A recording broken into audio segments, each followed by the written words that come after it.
ఇమ్మడి రవి అన్న అరెస్ట్ అయ్యాడు అనగానే నాలాగా ఎంతమంది బాధపడ్డారు. ఒక ఫ్యామిలీ సినిమాకి వెళితే వాళ్ళ కూతురు అడిగిన పాప్కార్న్ కూడా వాళ్ళ డాడీ కొనివ్వలేని పరిస్థితి. 100 పెట్టి వాటర్ బాటిల్ కొనలేకపోతే బాత్రూమ్ దగ్గర పెట్టిన కామన్ డ్రింకింగ్ వాటర్ ని అసహించుకుంటూ తాగాల్సిన పరిస్థితి కొంతమందిది. మళ్ళీ ఈ దోపిడీదారులు మళ్ళీ ప్రజలకు నీతులు చెప్తారు.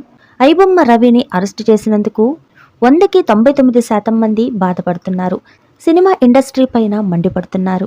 నిజం చెప్పాలి అంటే పేదవాళ్ల పాలిట రవి ఒక అద్భుతం, great hero. But first time ఒకరిని అరెస్ట్ చేయడం అనేది చాలా బాధ వేస్తుంది.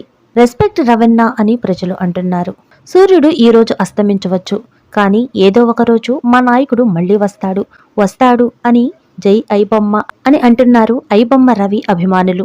ఇలాంటి వాళ్ల వల్లే కదా సామాన్యుడు కూడా వినోదాన్ని పొందగలుగుతున్నాడు. కోట్లు ఉన్నవాడిని దోచేసి లేనోడికి పెట్టేవాడు ఎప్పుడూ గొప్పవాడే. రవి అన్న, నేను ఉన్నా మీకోసం, మిడిల్ క్లాస్ ఫ్యామిలీస్ హీరో అన్నా నువ్వు. జై ఐబొమ్మ అంటున్న వీరాభిమానులు.